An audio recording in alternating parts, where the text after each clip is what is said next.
If this is true, it changes everything. According to historical records, the first ancient civilization known to us is that of the ancient Sumerians. The Sumerians existed over 6,000 years ago, predating the Egyptians by 1,000 years. They resided in a region known as Mesopotamia, which encompasses present-day Iraq and parts of Iran, Kuwait, Syria, and Turkey. The Sumerians referred to themselves as black-headed ones, or black-headed people, and held a belief in gods known as the Anunnaki, described as children of the earth and skies. Some researchers speculate that the ancient Sumerians had a remarkable understanding of the universe, as depicted in artifacts showing the solar system with planets orbiting the sun. Adding to their intrigue are depictions of ancient handbags and bracelets. The Sumerians made groundbreaking inventions, including the wheel, alphabet, and the calendar we use today. They also developed irrigation systems for farming and established a system to measure time in seconds, minutes, and hours. Some believe that knowledge was bestowed upon them. The Sumerian civilization appears to have been one of the most advanced of its time, challenging modern explanations of our history. The discovery of 30,000 stone tablets from ancient Sumeria includes the story called the Epic of Gilgamesh, which features a great flood, an event also found in many other religious texts. Scientists link the end of the last ice age to several temperature anomalies and a significant rise in sea levels, likely caused by an asteroid impact. This catastrophic event may have led to the rapid melting of ice and widespread devastation to various species, including animals, plants, and humans. Some speculate that the tale of the Great Flood is not a mere myth, but a way of passing down knowledge through generations to ensure its survival. Recent findings, such as Göbekli Tepe in Upper Mesopotamia, dating back at least 11,600 years, have questioned the age and origins of the Sumerians. It is still uncertain where the ancient Sumerians originated from, and some theories suggest they may have migrated south into southern Mesopotamia, where the people of Göbekli Tepe became the Sumerians we know today. Feel free to share your thoughts in the comments. Yeah, what do you think about that? What do you think happened to the Sumerians? Were they wiped out by the flood, the Younger Dryas, the Great Flood? But on top of that, do you think that they were just like a civilization that was around so long that they developed all those traits and skills themselves? Or do you think that the Anunnaki came down and granted them all of these gifts and traits and things? I don't know. Let me know. Eric Hecker released some bombshells in this press conference about the base that he was referring to in his accounts. The season that I was there, 2010 to 2011, unfortunately, when they first fired it up, that was when we had the earthquakes in Christchurch, New Zealand. This is an earthquake-generating device as well. This is the weapons of war that we have to deal with now. I witnessed myself a very powerful green laser shooting out of the top of this facility into the cosmos. I am not saying that we need to be scared of anything that's out there, but please understand the military-industrial complex is happy to invest all of your money in alleviating their fears. I mean, I don't know about this specific case. I'm not doubting it by any means. I just don't know anything about it. I think it's very likely. I mean, the military budget has been massive in the U.S. for, I mean, I think as long as it's been around, right? And like, I'm all for, military, protecting your country. And even though a lot of the times it's used to not so much defend and more so on the offense. But yeah, this definitely would not surprise me if we were developing secret, highly advanced stuff to hit our goal in whatever the scenario is without having to actually put men on the ground, right? I mean, we've been going away from that forever. We had wars, we fought with swords, and then we fought with guns, and then we started doing, planes, and then, drones, and just slowly getting away from actually needing human troops to do the work in a lot of situations. So this would not be surprising at all. I mean, that's just how progress works, right? In every area. In this case, it just happens to be weapons.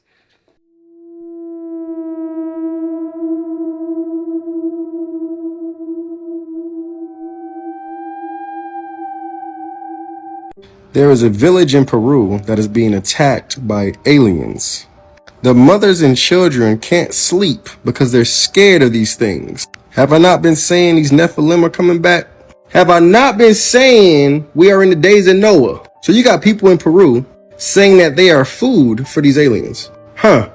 In the days of Noah, the Nephilim were eating man. Also in the days of Noah, they were mixing DNA.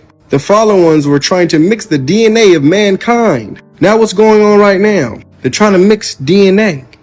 Look, this too much for TikTok. So I think the Nephilim, if they were as powerful as they were said to be, I don't think they would be hiding. I don't think they would be going to like just like one remote town and hiding and just like casually sneaking up and eating people and stuff. I think they would probably just come down and take shit over. But then again, I don't know. I don't know how they did it back in the day. They could have done the same fucking thing thousands of years ago. So I don't know. Let me know what you think this is with this whole Peru face eater stuff. I haven't seen a lot about it, just a few small clips here and there. So if you have more information, let me know. Share it. Thank you. I told you it was coming. I said they'd go for central bank digital currencies, a cashless society, and the arguments for it are clear. It'll be quick, easy, cheap to transact. There'll be no problems at all, no loose change lying around. There'll be lots and lots of arguments for it. Well, this week, the Chancellor of the Exchequer and the Bank of England have said by 2030, Britcoin, a central bank digital currency, will be up and running. It will, to begin with, be limited in scope, but with huge ambitions for the years to come.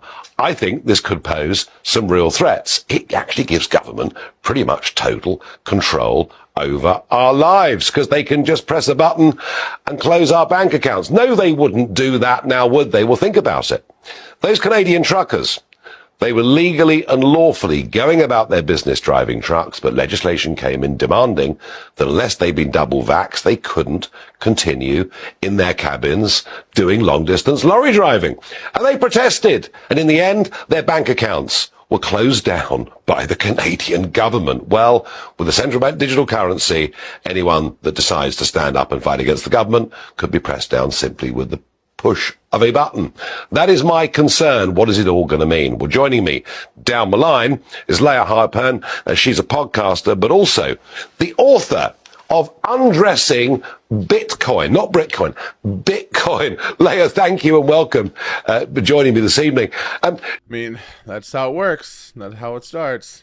A little bit of control here and there for the greater good, for things that, you know, are helpful. And then they take a little too much. We're like, hey, chill, it's too much. Like, oh, we're sorry, and we back off a little bit. But then they're like, do it again and again and again, and it's always just like more and more and more. It's literally just like we're giving like 2 steps of our control away and then taking 1 step back. I don't know, man. I don't have all the answers. I'm not here to save the world. I'm just here to watch TikTok videos and give my opinion on them based off of my life experiences. So if you agree with me, cool. If you don't, cool. Either way, thanks for watching. I don't fucking know. I don't know what to say about all this.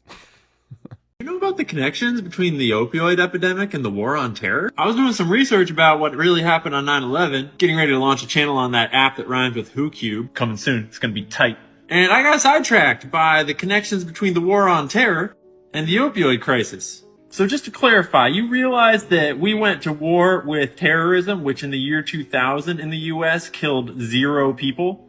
That's right, 0. But all these other problems, they were pretty big. We won't get into how cardiovascular disease is correlated to the poison in the food that we're being fed by corporations. Because excluding the 3,000 people that were killed on September 11th, terrorism kills on average 8 people a year for this time range.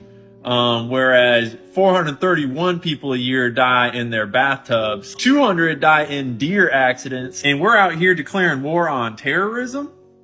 And if you've ever seen the Zeitgeist documentary, then you would have seen this slide where it said that in 80, Afghanistan produced no opium. Then after we backed the Mujahideen taking power in 86, they produced 40% of the world's heroin supply. By 99, that was 80% of the total world supply. And when the Taliban rose to power in the year 2000, they outlawed it and destroyed all the poppy fields and reduced production by 94%. Excuse me? Why was I not taught about this in school? And let's be clear, the Taliban is pretty reprehensible. The way they treat women can go to hell. Not trying to defend the Taliban here at all. And then on September 9th, 2001, 2 days before September 11th, the full Afghanistan invasion plans were on President Bush's desk. That sounds like quite the conspiracy theory now, doesn't it? Sounds a little far-fetched. But if you notice, they're citing sources in the corner. And I went and looked up all 3 of these different sources. This book, which is very thorough and has tons of citations of its sources. These reports, which are put out by the UN, And yes, even the NBC article describing the plan to invade Afghanistan, which hit Bush's desk 2 days before September 11th, found that one too. So if you were alive back then, you'd remember how we were first told we have to go to war over there to stop terror, because that's what you do when something kills 8 people every year. And side note, you would also remember that we had this weird pivot that was kind of confusing from this is the Taliban to, oh, and this guy has WMDs, which were proven to not really exist. So we should probably go depose him and take over that too, which is a whole other rabbit hole. I'm looking at you, Donald Rumsfeld, Halliburton, Dick Cheney. So let me walk you through how Big Pharma played a massive role in the opioid epidemic, which most people my generation lost friends to. Many friends to. First, it's prescription drugs. Then your prescription runs out and you turn to, and then, why not develop stronger, more effective versions of that one? Which takes off, just a few years later. At the height of the opioid epidemic, 8 out of 10 Americans were prescribed an opioid every year. Let me remind you that this was not an accident. Pharma intentionally lied, misled, committed fraud, gave kickbacks to doctors for prescribing these things. I'm trying to go fast here, but you can look up all this information for yourself. The Sackler family had to pay about $6 billion in fines for Purdue Pharma's role in all this, and they're still worth plenty of money. By 2015, at the height of the nation's opioid epidemic, Johnson & Johnson was the leading supplier of the raw ingredients in painkillers in the United States. They even had their own special strain of poppy. This is reported by the New York Times, who just also happened to report that Afghanistan produced 83% of the world's opium from 2015 to 2020. Weird. I suppose that means it's mathematically impossible that Johnson & Johnson isn't running these fields. At least some of them. Allegedly, TikTok, allegedly. This is for entertainment purposes only. I'm not trying to state facts. The whole video is satire, by the way. So it's all just like a harebrained conspiracy theory with no evidence to back it up. But it's, kind of weird that all of this was easily sourced using public information available on Google. Sources like the National Institute of Health and the UN, mainstream media like NBC and the New York Times. You'd think that if there was really clear evidence that big pharmaceutical companies were profiting hugely off of the opioid crisis, which was strangely connected to the war on terror, that they would at least try to hide the information a little better. Allegedly, obviously, none of this is real. I'm obviously don't know what I'm talking about. I'm just glad that history doesn't repeat itself and that now we have just wars. Speaking of which, No comment. No, I was addicted to opioids for years, man, for like a long time, from like my mid-teens to like late 20s, off and on, quite a few times. I had a few really close scares, had a few overdoses. Yeah, it was a real problem. It was a real big problem, man. I'm glad all this stuff is coming to light. Allegedly, just let people know. But yeah, scary times, man. Scary times. And if anybody out there's going through anything, struggling with any addictions or any issues, man, just know that it does get better if you want it to. And just keep working toward that. Just keep the people that legitimately care and want to see you do better around you. And you gotta get rid of the people that enable you, the people that don't support you in getting better, and the people that don't believe that you're able to do that. I don't care if they're family, friends, whatever. I've cut them all off myself. At one point. So do what's best for you physically, mentally, emotionally, and appreciate this life that we have, man, because it's pretty great most of the time. I saw this on old Joe Rogan talking to the scientists about the Oumuamua object that they found in space in October 2017. It's this elongated thing that's like the size of a football field. And it's the first object that they've been able to track in our solar system that came from outside of our solar system. Uh-oh. And they're like, oh, it's a meteor, but there is no cosmic tail coming off of it. Yeah. And so the scientist guys is like, I'm gonna like dive into it and like try to figure it out. But it was traveling so fast that it wasn't attached to anything gravitational wise. Like when it got closer to the sun, it sped up to pass the sun. Wow. So it was like intelligent enough. Yeah, well, they're like, what could it be? It changes speeds. Changes speeds, and he said the light on it would change too. It was this past September, they found an object that already in our solar system, and it turns out that object was a rocket booster from one of the lunar trips, but like everything about it didn't match what they saw. Yeah. It just behaved this. I saw this on old Joe Rogan talking to the scientist. If I remember this correctly, it sped up and went off in an unnatural direction as well on its way out. I think it changed trajectory, at least enough for it to be like not just slingshotting around the sun. I don't really remember, but I'm pretty sure that's what I read. You'll have to look it up yourself, but Oumuamua, that is a pretty big deal for space enthusiasts like myself. I promise you, this video is gonna be the craziest video you're gonna see today. This woman is Felicity Marmaduke. She worked in a morgue and she was in charge of washing the bodies before they buried them. And one day when she was doing her job, a new body came in. She took the dead body to the shower to wash it, but then she noticed something. Somehow, some way, the dead body became aroused, like she could see the boner forming. And she did something with the dead body. And ended up pregnant! Oh my fucking god, man. Why? Why would you ever do something like that? Thankfully, she was arrested right away, but the story doesn't end here because she gave birth to the baby, but she didn't really have a lot of money. So she sued the family of this dead man, saying that they needed to pay her child support. As of today, this case is not concluded, but I swear to God, if she wins this case, I'm moving to Jupiter. I love that there are so many different forms of crazy, just never-ending types of insanity that we get to experience every single day that we live on this planet. Did you know? So apparently the English language is full of spells that we cast upon ourselves. Think about it. We awake in the morning. What is awake? Pretty sure that's a funeral. So we awake in the morning. Oh, like mourning the death of something? And then we go to work all week. You know, like week. So we work on the weekdays, like weekdays, in a state of stunned confusion. So you know we work all week until the weekend when we're, you know, weekend. And the reason we even go to work is to earn a living, you know, earn a living, like put our living in an urn. Sounds like we're getting the weekend of the deal. See, weekend. Let's not mention the fact that they literally call it spelling, and we learn to write in cursive. Well, we used to. Let's break down the word child. Child, like chai as in chi, like a vital life force. Old, so like a vital life force getting old. How about parents? You know, pair who rents the child. Don't even get me started on what words used to mean and what they mean now. Like the word nice. In Latin, it literally means ignorant. There's so many double meanings to so many words. It's crazy. This rabbit hole is deep, y'all. Yes, that is true. Multiple words have multiple meanings and different spellings. That, my friend, is called language. And you've just discovered the English language. Congratulations. If you knew this in school, you would be the smartest person in your school. That is because this is how everything we study works. It is the concept of oscillation or vibration. Let me show you how it works.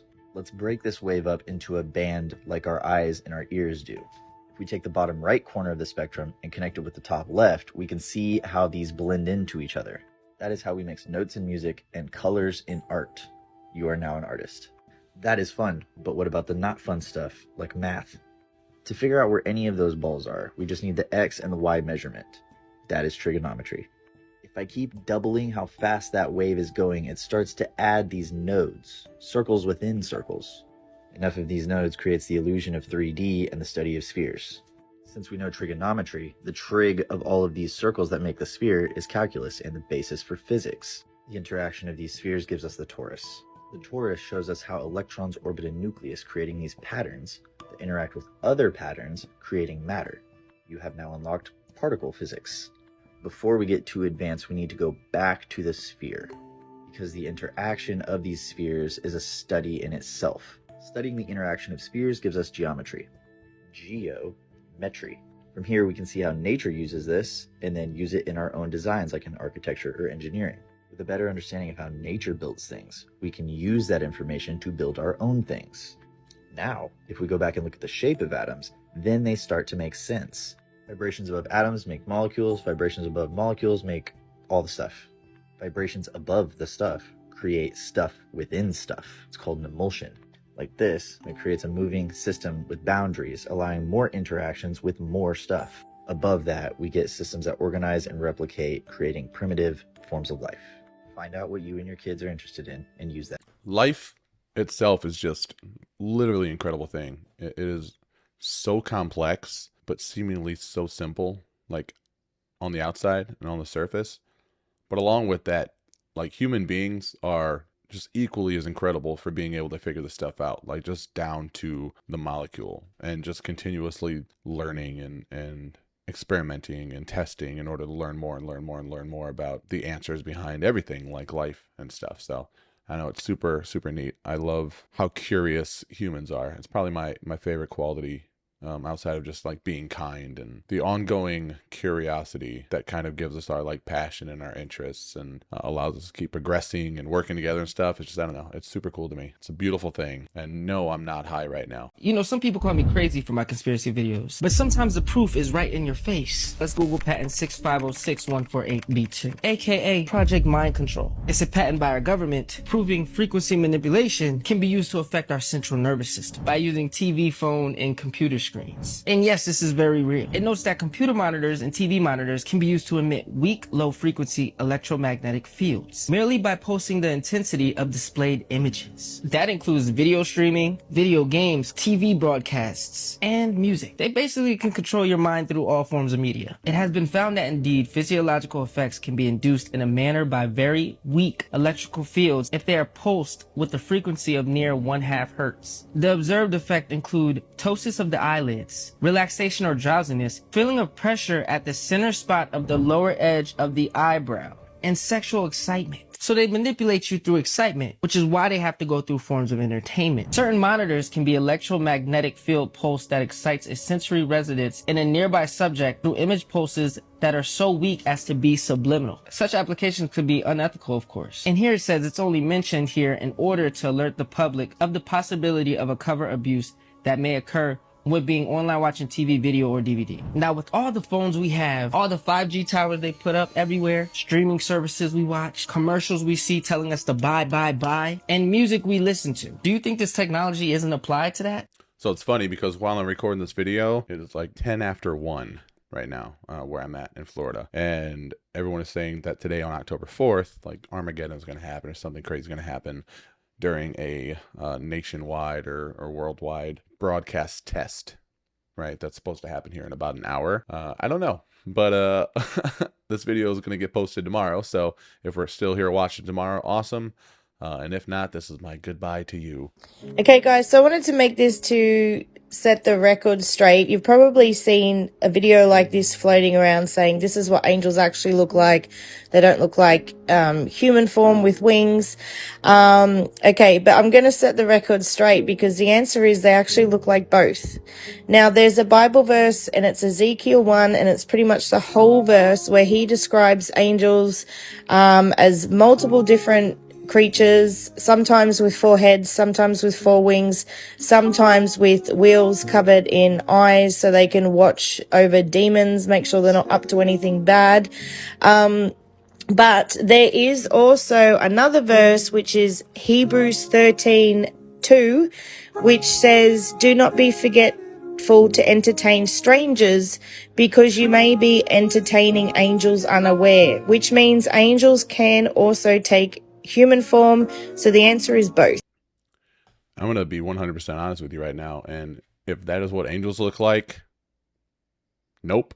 That's a hard pass. It's a hard pass for me. I'm not a religious person. I say this all the time, but that fucking thing was creepier than any photo of any demon I've ever seen in my life.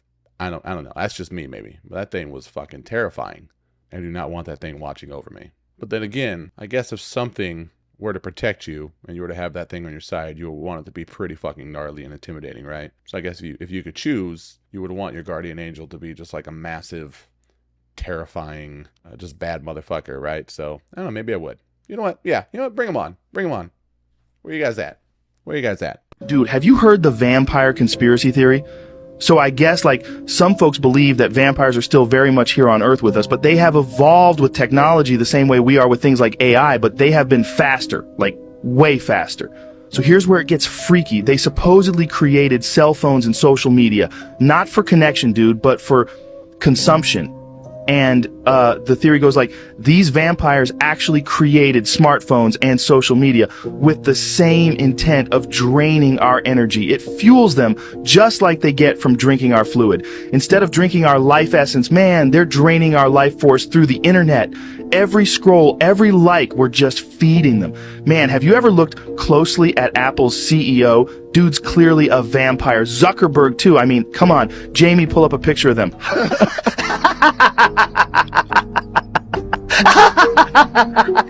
They look like freaking vampires. They seriously look like vampires. I wouldn't doubt it. Stupid story, but still funny to think about. All right, 10 points for the Joe Rogan AI. Come on, everybody. Stand up. Come on. Come on. Give it a round of applause. Good job. Good job. You did it. Oh, man, I'm seeing so many of those videos popping up lately, and my chair's broken again. Awesome. This is what I have to deal with. This is what I have to fucking deal with. We good? We good? I need a new chair. Please donate to the channel. But yeah, vampires. I don't know, man. I was super gothic in high school. I really like the idea of vampires. But as far as them being real, I mean, I definitely know some energy vampires in real life. People that just like drain you. People that just like talking to them just like sucks the happiness out of your life to where you don't even have the energy to walk away from the conversation. It's like you just got beat up mentally by the most boring, useless, self-serving conversations in the world. Yeah, energy vampires, those definitely exist. But as far as making technology to like drain you and stuff, I don't really see that. I mean, control you, yes. Manipulate you, yes. Maybe drain your bank accounts, absolutely.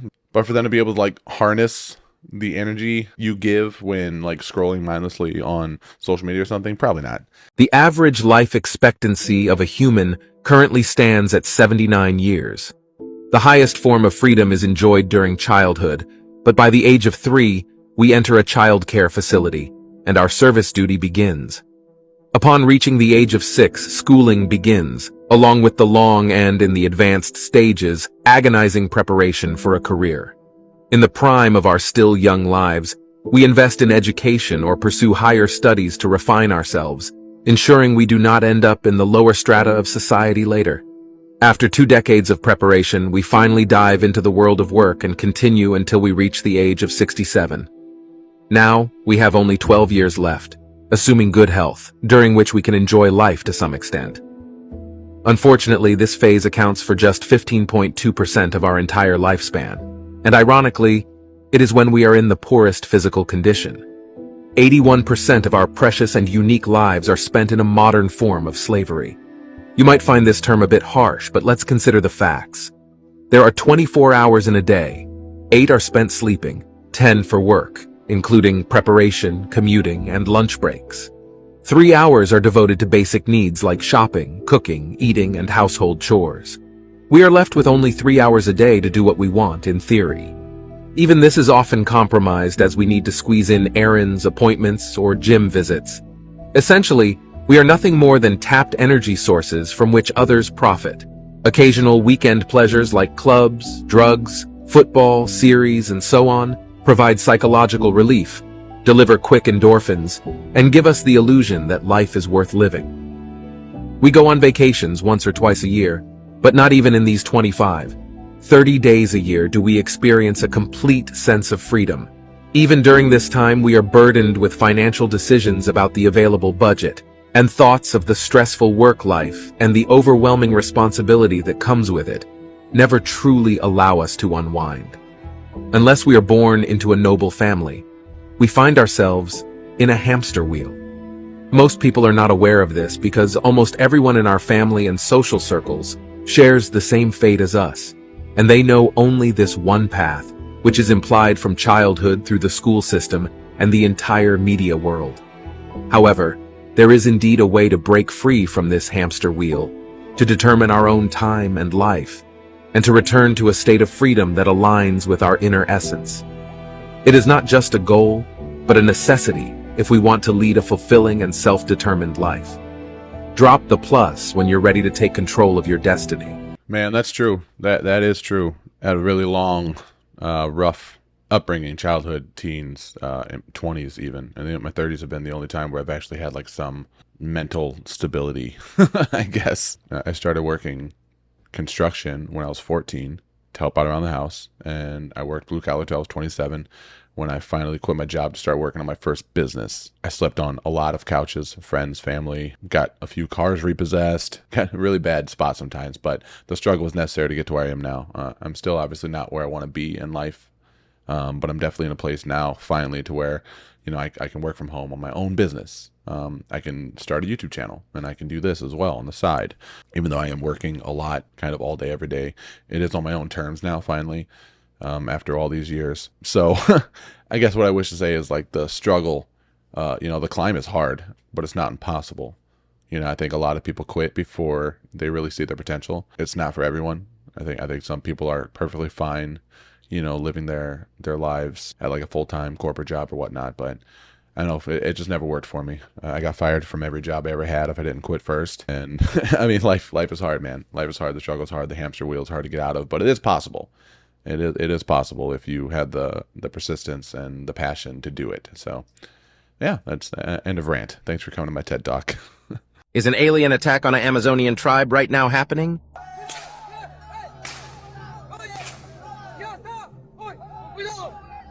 Este impresionante video captó ese instante en que los habitantes le disparan a los supuestos seres, como ven, en medio de la noche.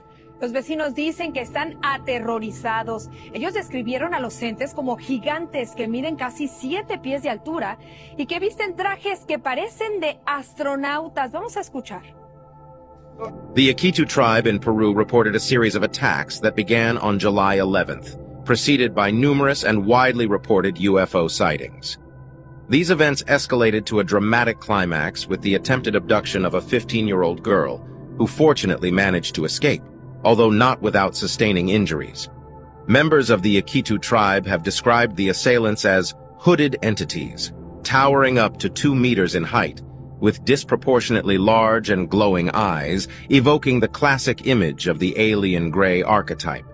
In response to these harrowing attacks, the tribe instituted nightly sentinels to repel these enigmatic beings and safeguard their community.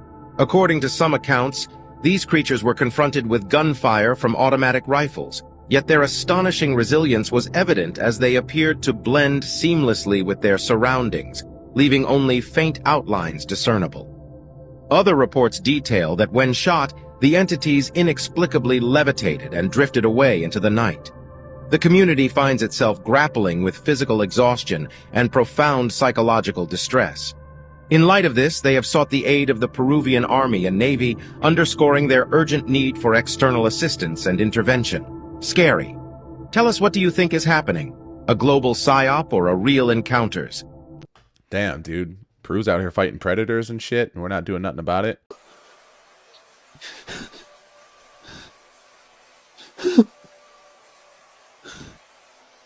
Get it! Nope. Nope. Drop some nopes down. You know, drop some nopes. If you're watching this live, nopes in the chat. If you're watching this later, nopes in the comments. Why do we say nope? Because there's hell fucking nope. There's not a nopin chance that I would ever nopin not do something about that. You know those things that says break glass in case of emergency? I would be breaking that glass. I would be throwing everything that I have in that room at that glass, hoping it would penetrate the glass, go through it, and hit whatever the fuck was on the other side. Fuck with me. Breathing on the goddamn window like one of those sucker fishes in a fish tank. Fuck off. Fuck off, dude. Nope. You know, fuck off, dude. Fucking ghost. Fuck you. The 1898 World's Fair in Omaha, Nebraska. I will talk about some numbers in a moment, but take a look at this sky. I'm sure the NPCs will still say this is just long exposure, but I think even Brock has his eyes open wide enough to see this alteration. Now this beautiful World's Fair, going on at the same time as the Tennessee World's Fair, still managed to pull together a crowd of over 2.6 million people. Not bad for a city of just under 160,000 at the time. And of course, as you know the story, all this magnificent architecture towering over everything was just made with paper mache and made to be torn down in only 6 months. Except for what ones they decided to not tear down, like this one. But what did it get replaced with? Well, here's what that beautiful area, that real gem in the middle of nowhere, here's what it was replaced with. Well, you got some baseball diamonds up there and just a big stretch of nothing. The only thing I could find was a small little plaque mentioning the fair and some literal baseball field. Parks, golf courses, prime ways to clear out all traces of the old world. It's a federal crime to dig up those. Here's that plaque I told you about, right next to the rusty baseball diamonds. You are witnessing the scenes from the aftermath of San Francisco's Great Fire and Earthquake of 1906. And we're greeted with the same scene that we see at all these great fires. Completely destroyed brick and stone buildings, no scorching, trees and utility poles still standing, made out of tougher material than the brick and stone of the age, I guess. But I'm really grateful that everybody was able to get to the dry cleaner, put on their best outfit, their cleanest outfit, to give us the scene of a destroyed city. And you'll see them all just idly walking around, standing, staring off into space. No actual work of clearing debris or rubble being done, looking like a big tourist spot. It's amazing, you'll just go miles and miles down this road and not see a single person actually working, clearing debris. They're just standing around, lounging around, all dressed up incredibly nice for people whose cities just got completely leveled. Where are the people digging through the rubble? Where's the emergency response teams? Where's the taped off areas? They're nowhere. It looks like a people moving in. Clean as can be. I know I don't need the NPC parrots in here telling me that's just how they dress then. Yes, we know, whether it's the beach or right after an earthquake and great fire. Gotta dress nice. In my opinion, for the staging of the narrative of history. Question everything, friends. Till next. I mean, that is pretty interesting. I'm going to talk about this old world stuff all the time. I lived in Chicago for 10 years before moving here to Florida. You know, the whole story of the O'Leary's cow knocking over the lantern and leveling all of Chicago. I mean, that's a story I grew up with. I don't know, man. The more I watch the shit, the more I think, like, did it happen? Did we cover up, like, an old world? Like, was a Great Chicago Fire just a conspiracy to cover up the old world? It just doesn't make sense to me. It really doesn't make sense to me. If it was proven to be true, it still wouldn't make sense to me. Because we keep architecture from, you know, ancient Greece and ancient Rome and some other places. Like, they're a piece of history that we have kept and have not gotten rid of, right? So why would we just demolish it everywhere else? And I'm not saying that it's not true by any means. I'm just trying to kind of think and put together the pieces here. I don't know. What do you think? There are very high-level meetings going on right now with the new Pope to discuss what positions are going to be taken by the International Catholic Church with regard to the theology. My understanding is, as former chief counsel for the Jesuits, that the fact is that the Catholic Church does not want to be behind the power curve on this issue. And they realize that with the increasing contact and discovery of these additional planets, that it's going to become clear within our generation, within our lifetimes, that in fact, highly technologically developed extraterrestrial intelligence actually exists. I don't know a lot about the Catholic Church other than I don't really like a lot of the things that I've heard about them in more ways than one. But I do know that they've been pretty open about the idea of like extraterrestrials and space exploration, other planets and stuff, at least from what I think I've come across. I could be just fucking this up completely, but I'm pretty sure I've heard some things like that. So I don't know. I don't fucking follow the Catholic Church. I could give a shit. But as far as this stuff where whatever's going on with this, and I'm talking about aliens, other planets and stuff like that, are they accepting that? Are they denying it? Like, what's going on? Help me understand this little clip here, because I think I'm confused. I think I'm mixed up something. This creepy and odd story is 100% true. In the quiet town of Dudleytown, Connecticut, a chilling curse is said to have plagued residents for centuries. Established in the 1740s, the village suffered from a series of bizarre tragedies, including inexplicable deaths, mental illness, and financial ruin. Locals attributed these misfortunes to a curse placed on the town by its founder, Thomas Griffiths, who reportedly dabbled in the occult. By the 1800s, Dudleytown was abandoned, leaving behind only the ruins of its cursed past. Visitors today report an eerie aura and strange occurrences within the forested area that was once the cursed village, lending credence to its supernatural reputation. Dudleytown and its eerie history continues to attract the interest of those intrigued by stories of curses, hauntings, and the supernatural. So a crazy thing with me is, as freaked out as I get when it comes to like ghosts and things like that, paranormal stuff, it just rubs me the wrong way, dude. It's like, it fucks me up. Ghost towns really interest me. Like Silent Hill is like my favorite horror movie ever. Yes, I like horror movies a lot, and yes, I get freaked out. But that's based off that ghost town. I think there's maybe 7 people that live there still. It's pretty much ghost town. But ghost town's just, I don't know, man. I love uncanny shit. I like being scared. Really, it comes down to it. So I think I would totally go to ghost town. I think if someone like Dudleytown here, Dudleyville, whatever the fuck it was called, I already forgot. If it's said to be haunted and there's no one there, and people warn you not to go there just because of the hauntings or something, I would love to go there. I would love to get a team together and do a ghost hunting show or something. So actually, let me know if you'd like to see that. if you'd like to see me do some on location stuff, I think that'd be fun.